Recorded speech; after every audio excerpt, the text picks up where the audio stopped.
"You don't belong to this family anymore. Get out of here." Melissa screamed this at me while I was sitting at her table after showing up on time with bags of groceries after cooking for 3 hours for her entire family. But I didn't get up. I didn't cry. I just stared at her and thought, remember this day, my daughter. Today, you didn't just lose your mother. Today, you destroyed your own future. While she kept screaming at me with that face red with rage, I've known since she was a little girl, my mind was already working, already calculating, already deciding. Because at 70 years old, you learn that words can hurt, but actions hurt more. And I was already very clear about what my actions would be. I had arrived at Melissa's house at 11:30 in the morning like every Sunday for the last 2 years. I rang the doorbell carrying 2 heavy bags with fresh ingredients I had bought at the market early. Chris opened the door without even greeting me. He just stepped aside to let me pass. Melissa was on the sofa with her phone, and she didn't even look up when I came in. My sweet granddaughter Marina was the only one who ran to hug me as if I were the most important person in the world. At least to her I still was. "Grandma Aurora, did you bring me something yummy?" she asked, with that smile that always melted my heart. I told her I had brought everything to make her favorite meal, and her little eyes lit up. I went straight to the kitchen and started preparing lunch as always. I took the meat out of the bags, chopped the vegetables, put the rice on to boil. This was the routine every Sunday. I would arrive, I would cook, I would serve, and they would eat what I prepared with my money and my labor. But that Sunday was going to be different, although I didn't know it yet. Melissa only appeared in the kitchen to complain that I had bought yellow bell peppers instead of red ones. "Mom, I've told you 1,000 times Marina doesn't eat yellow peppers. Why do you never listen to me?" I explained that the red ones were extremely expensive, $30 a pound, but she just huffed and went back to her sofa, to her phone, to her world, where I only existed when she needed something. Chris came over while I was stirring the sauce and started on his favorite topic. "Your house. Aurora, I was thinking it would be a good idea for you to sell that big house. You're too old to live alone, and we could help you invest the money." He always spoke with that fake smile, as if he were doing me a huge favor by wanting to get his hands on my property. I kept cooking without answering. I had heard this conversation hundreds of times. They planned my life, my money, my future, as if I were a child incapable of making decisions. But I heard everything. I registered everything. I stored every word, every dismissive gesture, every display of greed in my memory. Marina stayed with me in the kitchen, telling me about her new teacher, about the science project she had to do, about everything that was truly important in her small world. She was the only one who saw me as a person, not as a walking ATM. I gave her a small piece of meat to taste, and she hugged me tightly. "Grandma, you cook better than Mom," she whispered in my ear, and I smiled despite everything. When I finished cooking, I set the table in Melissa's dining room. She was still glued to her phone, Chris was watching television, and I was still the invisible maid who appeared every Sunday to serve them. I served the plates called "Everyone to Eat" and sat in the chair that was always mine, the most uncomfortable one, the one with its back to the window. It was during the meal that Chris brought up the topic of the will, without tact, without respect, as if he were asking me to pass the salt. "Aurora, my cousin, works with a very good lawyer. Could we make an appointment this week to review the will? It's better to have everything organized, don't you think?" Melissa put down her fork and looked at me with those calculating eyes that gave me chills. "Yes, Mom, it's the smartest thing to do. That way we avoid future problems." Future problems. They talked about my death as if it were something they were eagerly awaiting, as if they were already counting the days. I told them I already had a lawyer, that my papers were in order, but that just annoyed them more. They didn't want me to have control over anything. They wanted me to depend completely on them to hand over everything without questions. Chris insisted with arguments about taxes and inheritance, and Melissa tensed up when I refused to give them details. The tension grew when Marina accidentally spilled a little orange juice on the tablecloth. It was a tiny thing, something kids do, but Melissa exploded as if the world were ending. She yelled at the little girl with a cruelty that broke my soul, and when I defended my granddaughter when I said it wasn't a big deal, Melissa directed all her fury at me. You always defend her. You always contradict me in front of my daughter. It seems like you only come here to cause me problems." Her screams filled the whole house. Marina started to cry, and Chris kept eating as if nothing was happening, like the coward he had always been. I stood up to comfort Marina, but Melissa stopped me. "Don't touch her. Don't spoil her anymore. I'm sick of your opinions and of you coming here to bother me." Bother her. Coming to cook for them with my own money was bothering her. And then the moment came that would change everything. Melissa stood up, pointed her finger at me as if I were a criminal, and yelled those words I will never forget. "You don't belong to this family anymore. Get out of here." The silence that followed was deafening. Marina was crying silently. Chris kept chewing as if nothing had happened, and I just sat there processing what had just happened. The daughter I had raised with so much love, whom I had educated, whom I had supported through every difficult moment of her life, was kicking me out of her house like trash. But instead of breaking, something inside me hardened. Something that had been dormant for too long woke up with a force that surprised me. I got up slowly, very slowly, picked up my purse, and walked to the door without saying a word. Melissa kept screaming behind me, but I wasn't listening anymore. In my mind, I was already dialing phone numbers, already making appointments, already making the most important decisions of my life. Before opening the door, I turned and looked her directly in the eyes. "Melissa," I said with a calmness that surprised even me, "remember this date. Today, you didn't just lose your mother. Today, you destroyed your own future." I left that house, closing the door gently, as if I were closing a chapter of my life forever. As I walked to my car, I took out my phone and dialed the number of Rose, my best friend. "Rose," I said when she answered, "I need you to come with me to the bank tomorrow. And then to the lawyer. It's time to make some very important changes." The next day, I woke up at 6 in the morning, as always. Not because I had to, but because at 70, the body has its own schedule. I made myself a strong coffee, opened the curtains in my bedroom, and looked at my reflection in the vanity mirror. "Aurora Perez," I said to myself, "it's time you remember who you really are." My house was silent, but it wasn't the sad silence of loneliness. It was the silence of peace, of being able to have breakfast without anyone telling me how to spend my money or what to do with my life. I turned on the TV to watch the news while I ate, and then I checked my phone. I had several messages in the WhatsApp group with my friends from the walking club. Rose had written, "Good morning, beauties. Who's up for a walk in the park today?" Mary replied with a fire emoji. "I'm in. I need to burn off yesterday's quesadillas." Anne sent a picture of her healthy breakfast with the message, "Ready to conquer the world, ladies." I wrote in the group, "See you at 8. I have important news to share." Rose immediately sent me a private message. "Is everything okay, friend? You sounded worried yesterday." I replied, "Everything's perfect, better than ever."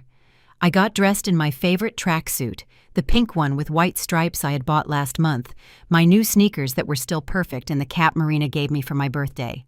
I took a selfie in the mirror and uploaded it to my Facebook with the message, "Ready for a new day full of blessings." I drove to the Central Park where we met every morning. My 2018 sedan was still running perfectly, and I was still driving without any problems, despite what Melissa always said about old people behind the wheel. I arrived on time as always, and Rose, Mary, and Anne were already there waiting for me with their water bottles and their good morning smiles.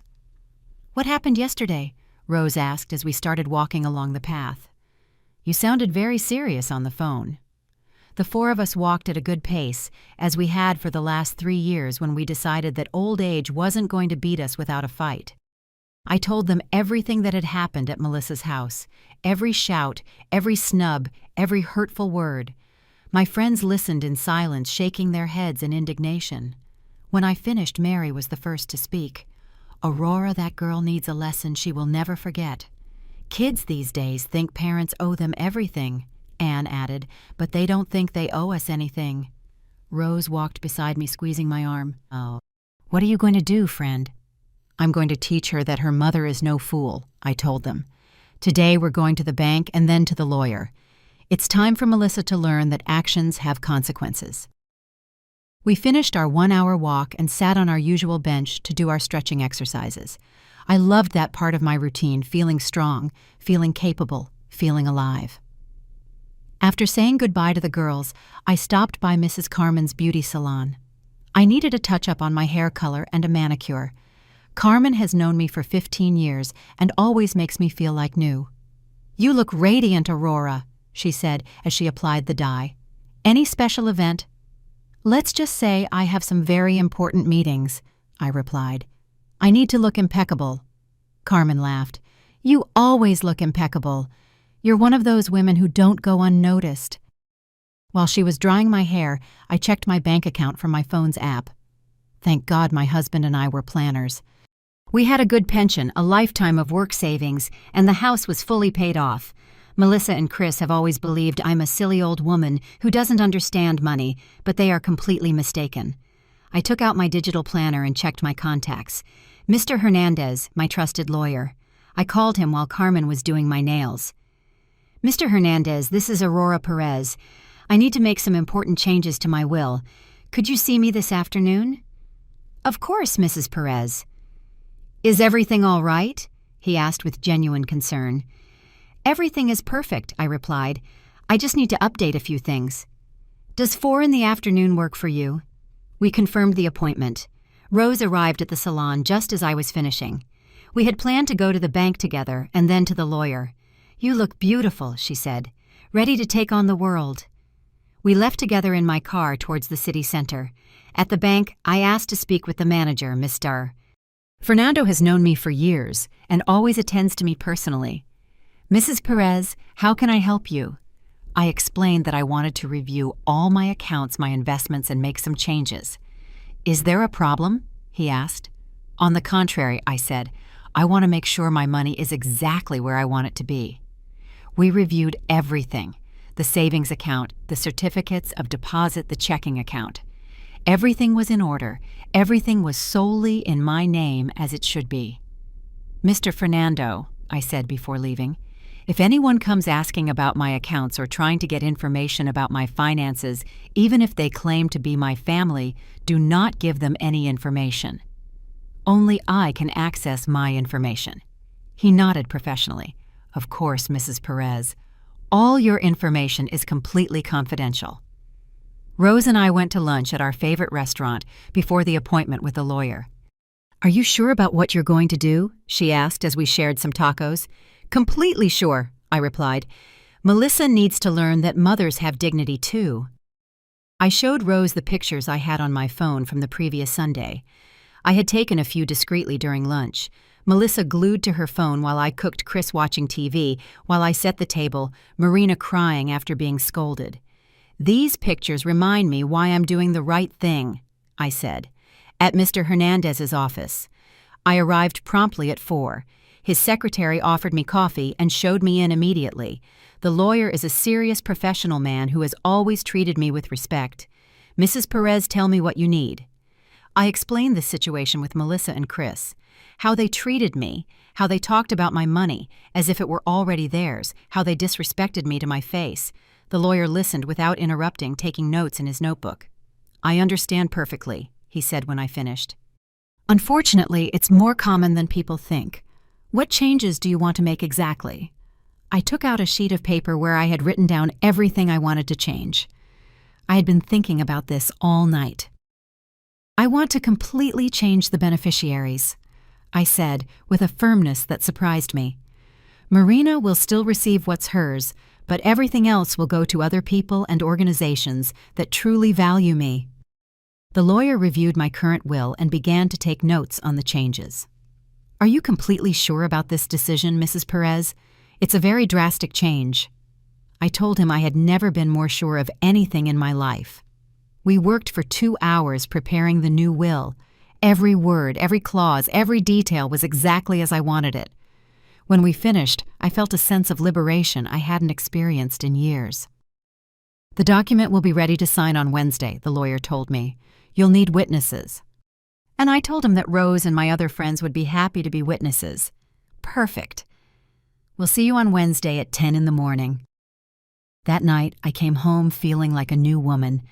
I made a light dinner, put on my favorite pajamas, and sat in my living room to watch my 9 o'clock soap opera. My phone rang several times. It was Melissa.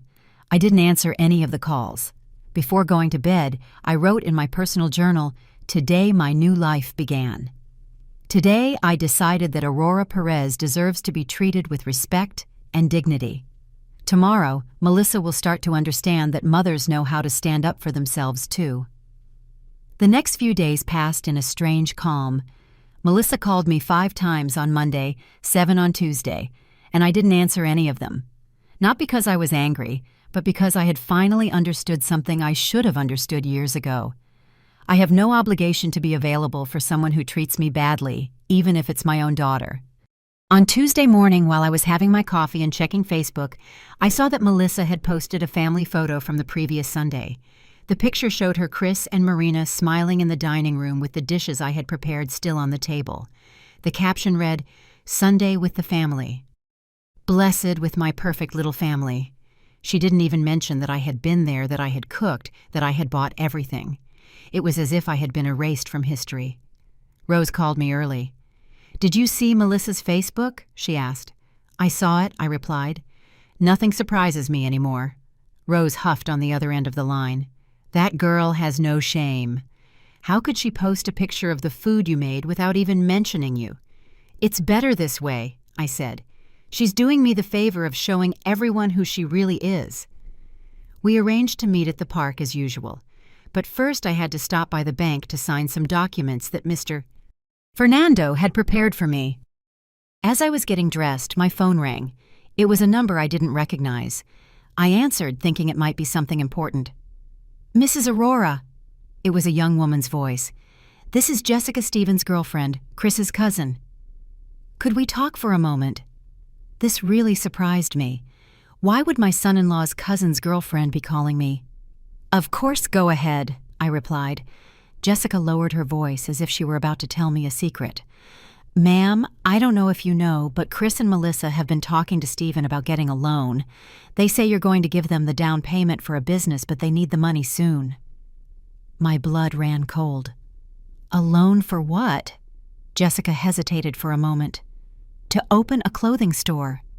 Chris says you've already agreed, but the money is taking a while to come through because the banks are very slow with older people." Older people. As if being 70 made me an idiot.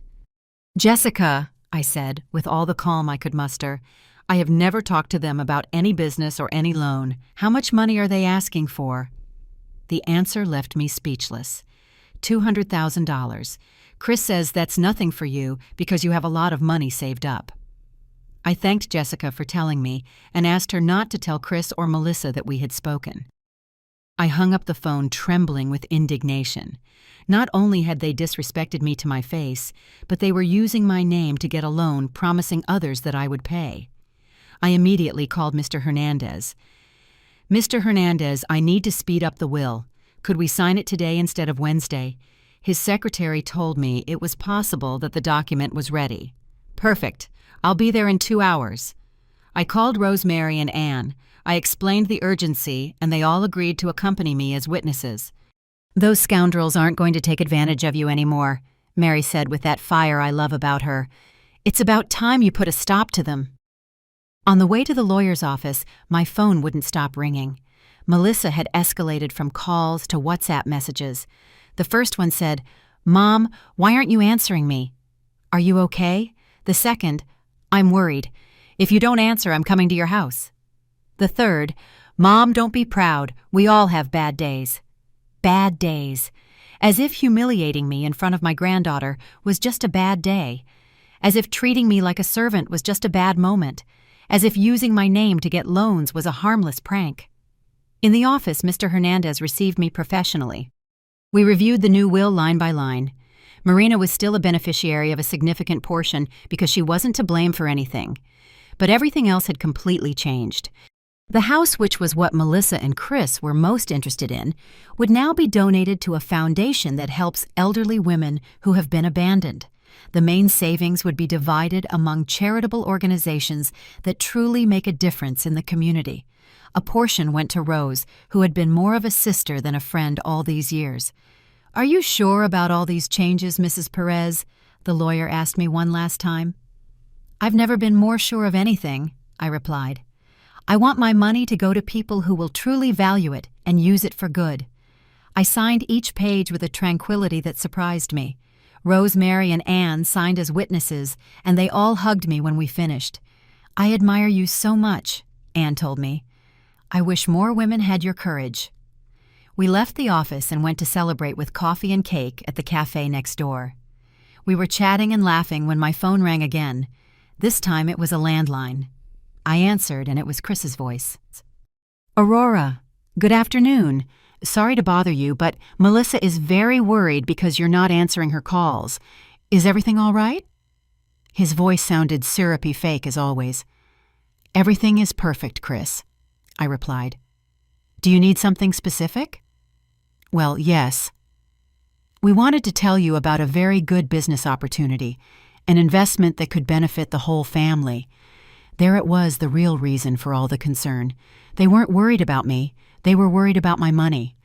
What kind of business are we talking about? I asked, although I already knew the answer. Chris got excited, thinking I had taken the bait. A clothing store, Aurora. The location is perfect in a very commercial area. We just need the initial capital. And how much would that initial capital be? I feigned interest. $200,000. But it's a safe investment, Aurora. In 6 months, we'd already be seeing profits. Exactly the same amount Jessica had told me.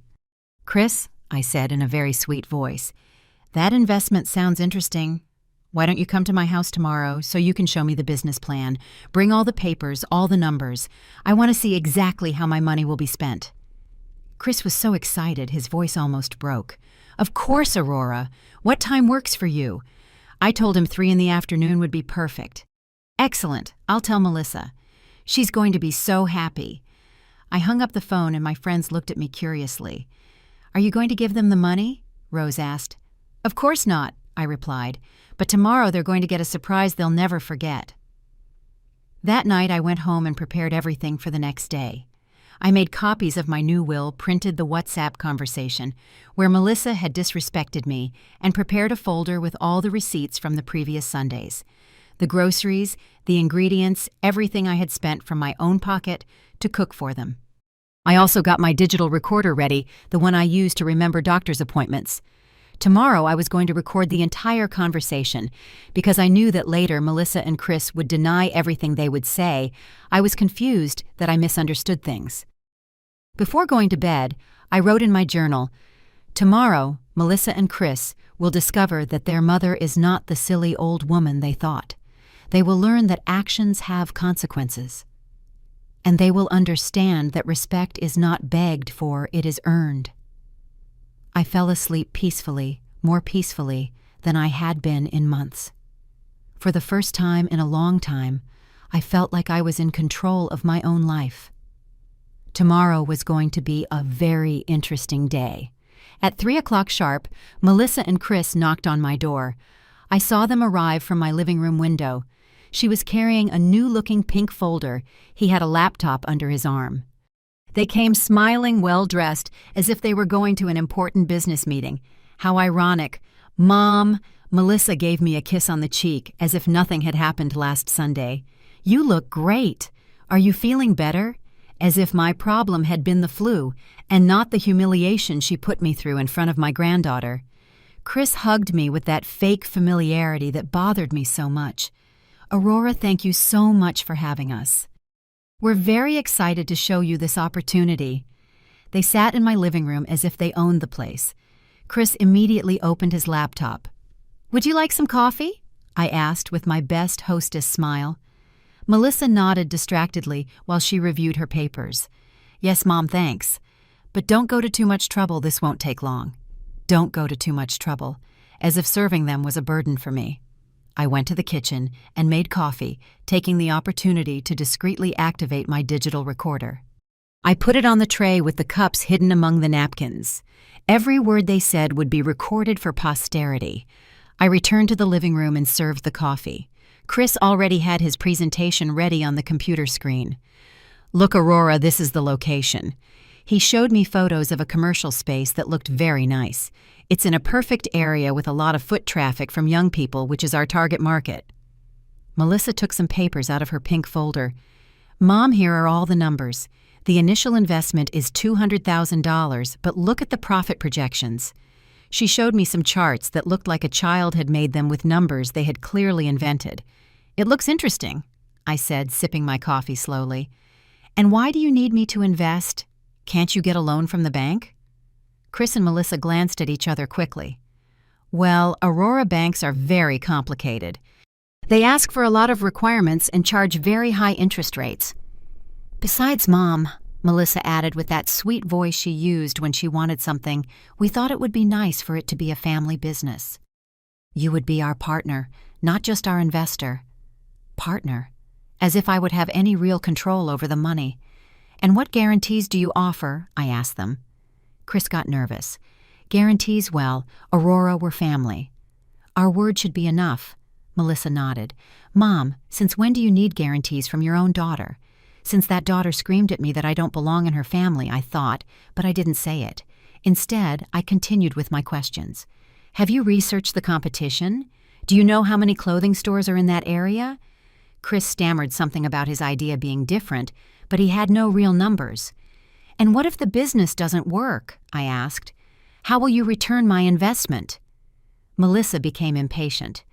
Mom, why are you thinking so negatively?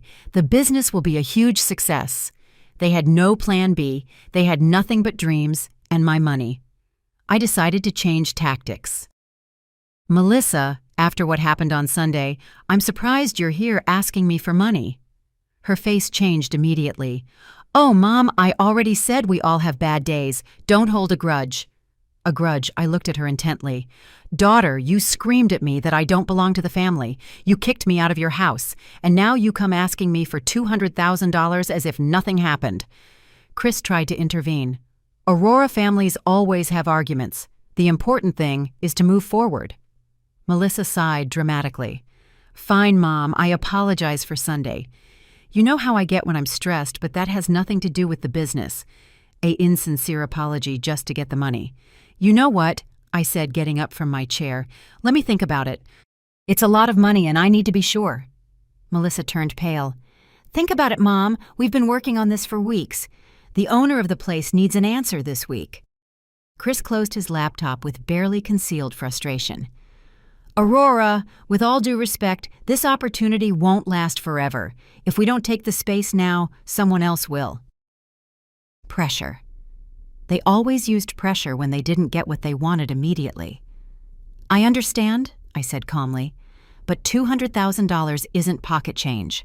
I need to consult with my lawyer, review my finances, be completely sure. Melissa stood up abruptly. Your lawyer? Why do you need a lawyer? We're your family. Precisely because you are my family, I replied. I want to do things right. If we're going to be partners, we need a legal contract that protects everyone. Chris stood up too. Aurora, I think you're complicating something very simple. Melissa started gathering her papers with sharp movements. Mom, sometimes I feel like you don't trust us. After everything we've done for you, and what had they done for me exactly? Treat me like a servant every Sunday. What have you done for me exactly? I asked with genuine curiosity. Melissa was silent. Chris stammered something about visits and company, but couldn't give any concrete examples, because there weren't any. Fine, Melissa finally said. Think about it, but don't take too long because, as Chris says, the opportunity won't last forever. They headed for the door with a coldness that completely contrasted with the warmth they had arrived with. One more question, I said before they left. Have you already told anyone that I'm going to invest in the business? Chris immediately denied it. No, Aurora. We've only talked among ourselves. Liar. Perfect, I smiled. Because it would be very awkward if you had promised my money before you had my answer. I walked them to the door and saw them off with the same fake smile they had used with me. When they left, I sat in my living room and turned off the recorder. I had the whole conversation recorded, their lies, their lack of planning, their emotional pressure, their shameless manipulation. But above all, I had confirmation that they only saw me as a walking bank. I called Rose immediately. "How did it go?" she asked. "Exactly as I expected," I replied. "Tomorrow I'm going to call them to give them my final answer, and it's going to be an answer they'll never forget." The next day, I woke up earlier than usual. I had decided that this Thursday would be the day that Aurora Perez took complete control of her life. I had a quiet breakfast, got dressed in my favorite navy blue suit, the one that makes me feel powerful, and left the house with a tranquility I hadn't felt in years. First, I went to the bank. Mr. Fernando received me in his private office as always. "Mrs. Perez, how can I help you today?" I explained that I needed to make some important changes to my accounts. "I want to change all my passwords, update my beneficiaries, and set up new security measures." Mr. Fernando took notes as I spoke. "Any specific problem, ma'am?" I told him about Jessica's call and how Melissa and Chris were using my name to get loans. "I want to make sure no one can access my information or use my name without my express permission." "Of course," he said professionally. "We'll change all your access codes and put a special alert on your account. If anyone mentions your name for any financial transaction, they will call us immediately to confirm with you." "Perfect." I also took the opportunity to withdraw a considerable amount of cash, not because I was going to spend it, but because I wanted to have it available for what I had planned. Mr. Fernando processed everything without asking unnecessary questions. "Do you need any special documentation?" he asked. "Just the updated bank statements," I replied. After the bank, I went to Mr. Hernandez's office to pick up the certified copies of my new will. His secretary handed them to me in a sealed manila envelope. "The lawyer wants you to know that everything is perfectly in order," she said. "Your previous will has been officially revoked." My next stop was Rose's house. I needed my best friend to be present for what I was about to do. I found her watering her plants in the garden. "Ready for the show?" she asked with a mischievous smile. "Ready," I replied. "Can you come with me to my house? I'm going to call Melissa."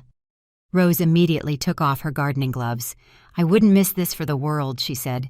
"I've been waiting for years for you to put a stop to those bullies." We left in my car for my house, talking about everything that had happened in the last few days. At my house, I set everything up as if it were a serious business meeting. I set the dining room table with the tablecloth, took out my best coffee set, and arranged all the documents I had prepared, copies of the new will receipts for all the Sunday expenses, the transcript of the previous day's recording. "Are you nervous?" Rose asked as we arranged the chairs. "Not at all," I replied. "On the contrary, I feel free. For the first time in years, I'm going to say exactly what I think, without fear of the consequences." Rose hugged me. "I admire you so much, friend." I dialed Melissa's number at 2 p.m. She answered on the second ring. "Mom, have you thought about the business?" Her voice sounded anxious, hopeful. "Yes, dear, I've made my decision." "Can you and Chris come to the house? I have a few things to tell you." "Of course," Melissa said excitedly. "How about in an hour?" I told her that was perfect, that I'd be waiting for them at 3. "Mom, can I ask what your decision was?" I pretended the line was cutting out. "Hello, Mom." I hung up the phone smiling. Rose and I sat down to wait. "What do you think they'll say?" she asked. "They're going to be furious," I replied. "They'll say I'm crazy, that I'm being manipulated, that I don't know what I'm doing. But for the first time, I won't care what they think." They arrived at 3 o'clock sharp. This time they were more relaxed. Melissa even brought a bottle of champagne. "To celebrate our partnership," she said when I opened the door. Chris was carrying flowers. "For the best mother-in-law in the world," he said with that fake smile I knew so well. "Please come in," I said formally. "I was expecting you." Rose was sitting in the living room, and Melissa was surprised to see her. "Hello, Rose." "I didn't know you were visiting." Rose smiled. "Aurora asked me to be present." "As a witness." Chris became slightly nervous. "Witness to what?" I invited them to sit in the dining room where I had everything prepared. "A witness to our conversation," I explained, "about how you're going to handle my money. I want everything to be very clear from the beginning." Melissa and Chris sat across from me, the bottle of champagne and the flowers still in their hands. "Well, Mom," Melissa said, rubbing her hands together. "What's your decision?" I looked her directly in the eye. "My decision is no." The silence that followed was deafening. Melissa blinked several times as if she hadn't understood. "No what?" she finally asked. "I'm not going to invest in your business," I said clearly. "I'm not going to give you the $200,000. Chris leaned forward. "Aurora, may I ask why?" His voice was still controlled, but it no longer sounded friendly. "Of course," I replied. "There are several reasons." I took out the transcript of the previous day's recording. "First, you lied to me yesterday. Chris told me you hadn't spoken to anyone about my investment, but I know you've already promised my money to get a $200,000 loan." Both of their faces turned pale. "Second," I continued, pulling out the receipts. "For 2 years I have spent my own money every Sunday to cook for you, buy you food, and you've treated me like your servant. Here are all the receipts. It's more than $20,000 out of my own pocket." Melissa tried to interrupt. "Mom, we never asked you to." I raised my hand to silence her. Third, I took out the photos I had discreetly taken on previous Sundays. These photos clearly show how you treat me in your house.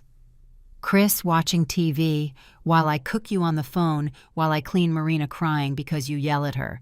And fourth, I took out the manila envelope with my new will. Last Sunday you told me I don't belong to your family. You screamed at me to get out. Well, daughter, I took your advice very seriously. I opened the envelope and placed the copies of the will on the table. This is my new will signed yesterday before a notary. Marina is still a beneficiary of a portion because she's not to blame for anything. But everything else, including this house, will go to charitable organizations and people who truly value me. Melissa stood up abruptly, knocking over her chair. "You can't do that. That's my inheritance." "I'm your only daughter." Chris was paralyzed, staring at the papers as if they were a death sentence. "Your inheritance," I said, standing up too, "was the love and respect I had for you, but you decided to throw it in the trash last Sunday. Actions have consequences, Melissa." "You're crazy," she yelled. "Rose is putting ideas in your head." "The neighbors are going to think you've lost your mind." Rose stood up. "Aurora is more sane than ever, girl. What she lost was the patience to put up with your disrespect." Chris finally reacted. "Aurora, this is crazy. You can't make such important decisions out of anger." Anger, as if 2 years of humiliation were just a passing fit of anger. "You know what?" I said, walking towards the door. "You're right about one thing. I don't belong to your family anymore. Because a real family doesn't treat their elders like this. A real family doesn't see their parents as ATMs." Melissa followed me to the door, crying with rage. "You're going to die alone. No one will take care of you. You're going to regret this." I turned one last time. "Daughter, I'd rather die alone with dignity than live surrounded by people who only want me for my money." I opened the door wide. "Now please leave my house, and don't come back until you learn to treat your mother with respect." They left in a fury, Chris muttering insults he preferred I didn't hear clearly. When they were gone, Rose and I stood in silence for a moment. Then she started to applaud. "Bravo, Aurora. That was masterful." We hugged, and for the first time in a long time, I felt completely free. The next day was Friday, the day of my appointment at the beauty salon with Mrs. Carmen. I arrived early because I wanted to look impeccable for what I had planned. Carmen noticed immediately that something had changed in me. "You look radiant, Aurora. Did something good happen?" I smiled at her as she applied the hair color. Let's just say I finally put things in their place. While she was drying my hair, my phone wouldn't stop ringing. Melissa had started a campaign of calls since 7 in the morning. I also had messages from unknown numbers, probably distant relatives she had contacted to pressure me. I didn't answer any of them. "Mrs. Aurora," Carmen said as she was doing my nails, "my sister lives in the same neighborhood as your daughter. She says there was a lot of shouting yesterday." "Is everything all right?" I briefly explained what had happened. Carmen nodded in understanding. "These young people today don't respect their elders. You did the right thing." After the salon, I went to the shopping mall where Rose works in a clothing store. It was Friday afternoon, and it was crowded. Rose saw me arrive and waved from a distance. "How are you feeling after yesterday?" she asked when I approached her counter. "Better than ever," I replied. "Have you talked to Mary and Anne?" Rose nodded. "I told them everything. They're proud of you. Mary says she wishes she had your courage to stand up to her daughter-in-law." We laughed. Family problems were more common than people admitted. We were chatting when I saw a familiar person entering the store. It was Jessica Chris's cousin's girlfriend, the one who had warned me about the loan. She approached timidly. "Mrs. Aurora, could we talk for a moment?" Rose discreetly stepped aside. "Of course, Jessica. What do you need?" The girl looked nervous. "Ma'am, Stephen told me that Chris called him yesterday very upset. He said you had gone crazy and were canceling everything because of your friend's influence." My blood ran cold. The smear campaign had already begun. "What else did he tell you?" I asked. Jessica lowered her voice. "That you're not in your right mind anymore. That they're going to have to get legal help to protect you from your friends who are manipulating you." The shameless man was already planning to have me declared incompetent. I thanked Jessica for the information and asked her to let me know if she heard anything else. "Of course, ma'am. It seems to me that you're perfectly sane. In fact, I think this is the first time I've seen you so sure of yourself." Rose and I left the mall and went straight to find Mr. Hernandez. His secretary told us he was in a hearing, but that it was urgent. In half an hour, he came out of his office. "Mrs. Perez, what happened?" I told him about Chris's threat to have me declared incompetent. The lawyer immediately became serious. "That's very serious, ma'am. We need to act quickly." He explained that Chris and Melissa could try to get an interdict, a legal declaration that I am not competent to manage my own affairs. "What do we need to do?" I asked. "First, we're going to get medical evaluations that certify you are perfectly sound of mind. Second, we're going to officially register your new will today. And third, we're going to prepare a preemptive lawsuit." We left the lawyer's office and went straight to the private hospital where I have my health insurance. Dr. Ramirez, my primary care physician for the last 10 years, saw me immediately when I explained the urgency. "Aurora, you are perfectly lucid. You have always been one of my most intelligent and organized patients." He gave me several cognitive tests, memory tests, basic psychological evaluations. Everything came back perfect. "I'm going to give you a complete medical certificate," he said. "Any judge who sees these results will confirm that you are in full command of your mental faculties." On Saturday morning, I decided to do something I hadn't done in a long time: go out for breakfast alone at my favorite restaurant. I was enjoying my chilaquiles when I saw someone I didn't expect come in: my dear friend, Antonia Chavez, Melissa's godmother. Antonia saw me and came directly to my table. "Aurora, what a surprise to see you here." She sat down without an invitation. "Melissa called me yesterday very worried. She told me what happened."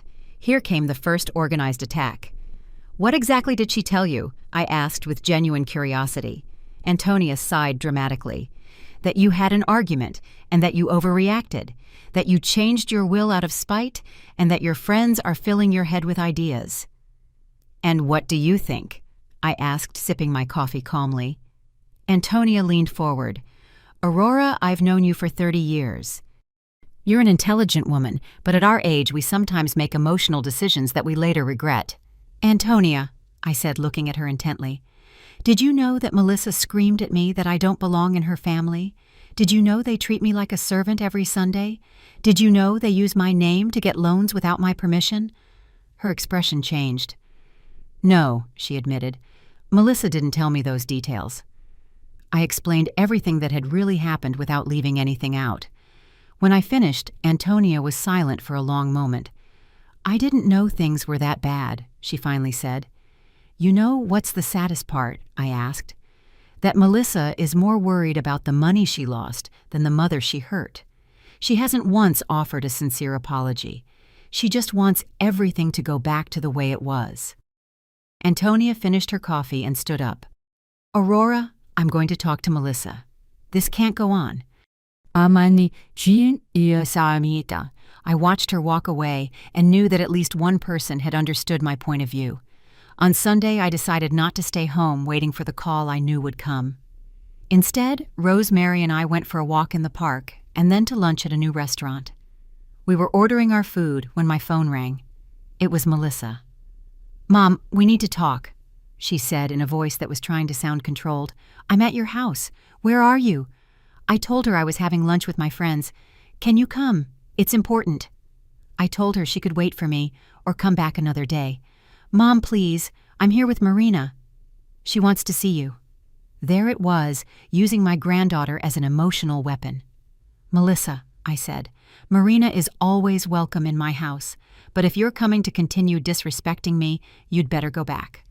There was a long pause. I'm not here to fight, she finally said. I'm here to talk like adults. I told her I would be home in an hour. I finished my lunch peacefully with my friends, knowing that this time it would be Melissa who would have to wait. When I got to my house, I found them sitting on the porch. Marina ran to hug me as always. Grandma, I missed you so much. Melissa remained seated with a face I couldn't tell if it was regret or strategy. Come in, I said. This time it would be on my terms in my house with my rules. The final confrontation was about to begin. Marina clung to my hand as we entered the house. Grandma, Mom says you're mad at us. It's true. My heart broke seeing her worried little face. I'm not mad at you, my love. I could never be mad at you. I looked her directly in the eye. I'm just sad because adults sometimes behave badly. Melissa sat on the sofa with her hands clasped, a posture I hadn't seen on her since she was a teenager. Mom, I came because we need to fix this. Her voice sounded different, less aggressive than last Friday. Marina doesn't understand why you don't come on Sundays anymore. Marina, I said to my granddaughter as I sat her next to me, did your mom explain what happened last Sunday? The little girl nodded sadly. She said you had a big fight, that she yelled at you and you left angry. Melissa had completely changed the story. I looked at Melissa in disbelief. You told her I yelled at you. Melissa turned red. Mom, now is not the time to argue about details in front of Marina. Exactly the same tactic as always, using the child to avoid facing the truth. Marina, I said softly, go to the kitchen and get yourself a glass of milk. There's gelatin I bought for you in the fridge. When Marina left, I turned to Melissa. You really told her I yelled at you. You didn't tell her you kicked me out of your house screaming that I don't belong to the family. Melissa averted her gaze. Mom, I was very stressed that day. I wasn't thinking about what I said. Finally, an admission of guilt, albeit a small one. Chris was having problems at work. Marina was being very difficult, and you came in with that attitude of always criticizing everything. What attitude? I asked. Defending Marina when you scolded her for spilling juice, that was my big offense. Melissa sighed. It wasn't just that, Mom. It's that you always make me feel like I don't know how to take care of my own daughter. Marina came back with her glass of milk and sat between us. Are you two friends again? She asked with the innocent hope of children. Melissa and I looked at each other. We're talking, my love, I said. Mom, Melissa continued after a moment, I know I was wrong. I know I hurt you, but changing your entire will is too drastic. There it was. She didn't care that she had hurt me. She cared about the money she was going to lose. Melissa, I said with all the calm I could muster, the will is just the consequence. The real problem is how you treat me, how you see me, how you only need me when you want something. Marina looked at us without fully understanding, but feeling the tension. Melissa leaned forward. Okay, I admit I've been inconsiderate, but Mom, we're family. Families forgive each other. She used the magic word forgiveness, but without any real change in behavior. Do you remember, I said, when your father died and I was left all alone? Melissa nodded. You promised you would never leave me, that we would always be together. Her face softened a little. And I kept my promise, Mom. I've always been there. Been there? I looked at her incredulously. Melissa, in 2 years, you haven't visited me once without asking for something. You haven't come to ask how I am to keep me company to talk with me. You only come when you need money or when you want me to watch Marina. Marina raised her head. Is that true, Mom? Melissa got nervous. Marina, adult things are complicated. The girl looked at me. Grandma, is that why you don't come on Sundays anymore? Because Mom doesn't visit you? Before I could answer, my phone rang. It was Rose. Aurora, I'm calling because Chris just stopped by the store asking for you. He told my boss you're sick and the family is worried. Melissa turned pale when she heard Chris's name. "What did you say?" I asked. "That I saw you yesterday perfectly fine and very happy," Rose replied. "But be careful, friend. That man is spreading strange rumors about you." I hung up and looked at Melissa intently. "Where is Chris right now?" I asked. Melissa hesitated. He's at his cousin's lawyer's office." My blood ran cold. "What lawyer?" Melissa didn't want to answer. "Melissa, what lawyer?" "The one who's going to help us prove you're not well," she finally confessed. "Mom, everyone is worried about you. You changed your will overnight. You don't answer the phone." "You're acting different." Marina got scared. "Grandma is sick," Melissa reassured her. "No, sweetie, she's just confused." Confused? That was going to be their strategy, to paint me as a senile old woman manipulated by my friends. I got up and went to my bedroom. I came back with the folder where I had all my medical documents, the evaluations Dr. Ramirez had done, the certificates of mental capacity. I put them in front of Melissa. "This is what your husband is going to find when he tries to have me declared incompetent," I said. "Complete medical exams, psychological evaluations, certificates from 3 different doctors confirming that I am in full command of my mental faculties." Melissa looked at the papers with wide eyes. "When did you do all this?" I explained how Jessica had warned me about their plans. "Melissa, you left me no other choice. If you can't respect my decisions, you're going to have to respect them by law." My phone rang again. This time it was Mr. Hernandez. "Mrs. Perez, a lawyer, just called me asking about your mental faculties. I told him that you are legally represented and that any communication must be with me." I thanked him and hung up. "Did you hear that?" I said to Melissa. "Your husband is already pulling strings to take away my rights. This is how he shows me he loves me." Melissa stood up agitated. "Mom, we just want to protect you." "Protect me from what?" I yelled for the first time. "From making my own decisions, from choosing how to spend my money, from deciding who deserves my respect." Marina started to cry when she saw me upset. I immediately calmed down and hugged Marina. "I'm sorry, my love. Adults sometimes get upset." The girl hugged me tightly. "Grandma, I don't want you to be sad." My heart broke. This child didn't deserve to be in the middle of all this. "Melissa," I said with a firmness that surprised me, "you have 2 choices. Either you tell Chris to immediately stop his legal plans, and you give me a sincere apology for everything that has happened, or this will be the last time you see your daughter in this house." Melissa froze. "You're forbidding me from bringing Marina." I explained that Marina would always be welcome, but that I would not allow them to continue using my granddaughter as a tool for manipulation. "Think about it carefully," I said, walking towards the door, "because this time there's no going back. Either you respect me as your mother, or you leave me alone forever." I opened the door. "Now go. I have important things to do." Melissa left with Marina in her arms, the little girl crying and asking why she couldn't stay longer with her grandma. When they were gone, I sat in my living room, and for the first time in days, I cried. Not out of sadness, but out of relief. I had put all my cards on the table. On Monday morning, I woke up with a strange tranquility. It wasn't the calm of someone who has won a battle, but the peace of someone who has finally taken control of their own life. As I was having breakfast, my phone rang. It was Mr. Hernandez. "Mrs. Perez, I have important news," he said. "Your son-in-law's lawyer has officially withdrawn any legal proceedings against you. Apparently, when we showed him your medical evaluations and explained that you have full legal representation, he decided it wasn't worth pursuing." I was relieved but not surprised. Chris was a coward who only attacked when he thought he had the upper hand. "Does that mean they can't do anything anymore?" I asked. "Exactly. Your documents are in perfect order. Your mental capacity is medically certified, and your will is completely valid."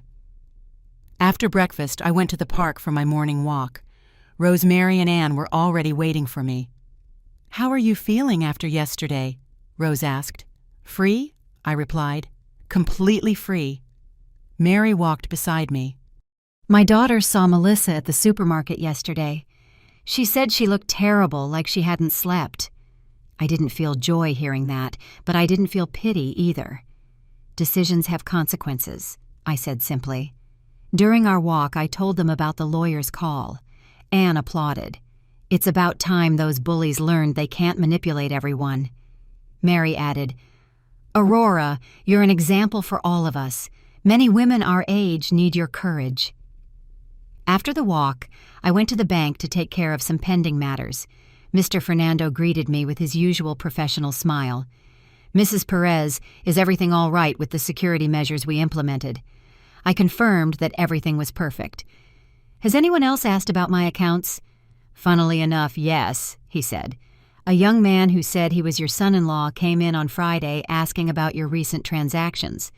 Of course, we didn't give him any information. Chris had been very busy trying to control my life from every possible angle. Mr. Fernando, I said, I want to make a significant donation. I explained that I wanted to donate $50,000 to the St. Joseph's Home for the Elderly, where many women like me lived abandoned by their families. That's an excellent cause, he said. Do you want your name to appear on the donation? Of course, I replied. I want it to be very clear that Aurora Perez chose to help people who really need it. The transaction was completed immediately. They gave me a certificate of the donation, which I kept carefully. In the afternoon, while I was organizing my important papers, the doorbell rang. It was Marina alone. My heart skipped a beat. What are you doing here, my love? Where's your mom? Marina looked sad. She's in the car. She told me to come and ask if we could talk. I went out to the porch and saw Melissa in her car parked on the street. She looked exactly as Mary had described. Terrible, with dark circles under her eyes, as if she hadn't slept well for days. She didn't get out of the car, just looked at me from a distance. Marina, I said, kneeling to be at her level, did your mom send you to talk to me? The girl nodded. She told me to tell you that she won't bother you anymore, that she just wants things to go back to the way they were. The way they were. That was exactly the mentality that had caused this whole problem. Melissa wanted everything to go back to normal without changing her behavior at all. Marina, I said, taking her little hands, go and tell your mom that if she wants to talk to me, she has to get out of the car and come here herself, that I'm not a child she can send messages to. Marina ran back to the car. After a few minutes, Melissa slowly got out and walked towards my house. She looked defeated, vulnerable, very different from the aggressive woman of the previous Sunday. Mom, she said when she reached the porch, can we talk? Of course, I replied, but Marina stays inside watching TV. This conversation is between adults. I took Marina to the living room, put on her favorite cartoons, and returned to the porch where Melissa was waiting standing. Sit down, I said, pointing to one of the chairs. Melissa sat in silence, looking at her hands. Mom, she finally began, Chris told me they couldn't do anything legal against you. Her voice sounded defeated. Were you hoping they could? I asked directly. Melissa shook her head. I don't know what I was hoping. Everything got out of control so fast. She was quiet for a moment. Is it true you donated money to the nursing home? $50,000, I confirmed. Money that was once going to be part of your inheritance. Melissa turned pale. Why, Mom? Why would you rather give it to strangers than your own family? Because those strangers treat me with more respect than I've received in my own house, I replied without hesitation. Because when I go to visit them, they see me as a person, not a walking bank. Melissa started crying silently. Mom, I know I was wrong. I know I treated you badly. But are you really going to throw away 35 years of being a mother and daughter over one fight? One fight. She was still downplaying everything that had happened. Melissa, I said, leaning forward, this isn't about one fight. This is about 2 years of disrespect, of treating me like a servant, of using my name to get money, of planning to have me declared mentally incompetent when I didn't yield to your blackmail. What do you want me to do? She asked through her tears. What do you need to forgive me? For the first time in a long time, she sounded sincere. I want you to respect me, I said simply. To treat me like your mother, not your employee. I want you to acknowledge that I have the right to make my own decisions about my money, my time, and my life. I continued. I want you to understand that you're not entitled to my inheritance just because you're my daughter. An inheritance is earned with love and respect. Melissa wiped her tears. And if I really change my attitude, would you consider changing the will back? I looked at her for a long time. Wills can be changed, Melissa. But trust once broken is very hard to repair. I'm willing to try, she said, but I need you to give me a chance. I stood up from my chair. Melissa, chances aren't asked for. They're earned. With actions, not words. Marina ran out of the house. Are you friends again? She asked, hugging me. Melissa and I looked at each other. We're trying to work things out. I told my granddaughter, but it's going to take time. Marina? Melissa said, say goodbye to Grandma. We have to go. Marina hugged me tightly. I love you, Grandma. Are you coming next Sunday? I looked at Melissa before answering. We'll see, my love. When they left, I stood on the porch watching the car drive away. Melissa had sounded sincere, but words were easy. Real change required time and consistent action. That night before going to bed, I wrote in my journal, "Today Melissa came to ask for forgiveness." For the first time, she sounded sincere. But I am no longer the same woman who forgave everything without demanding real change. If she wants her mother back, she's going to have to earn it. I closed the journal, feeling like I had definitively closed a chapter of my life. What came next depended entirely on Melissa's decisions. But for the first time in years, those decisions weren't going to affect my inner peace. 3 months later, my life had completely changed. I woke up that October Wednesday with the feeling of freedom that had become my new normal. I got dressed in my favorite yellow blouse, the one Melissa always criticized, saying it was too youthful for my age. Today there was no one to comment on my clothes. I had a quiet breakfast while checking messages from my walking club's WhatsApp group. Rose had posted a picture of the flowers in her garden. Mary shared a new recipe. Anne sent a funny meme about modern grandmothers. I wrote, "Good morning, beauties, ready to conquer the park." During these months, I had established a routine that filled me with satisfaction.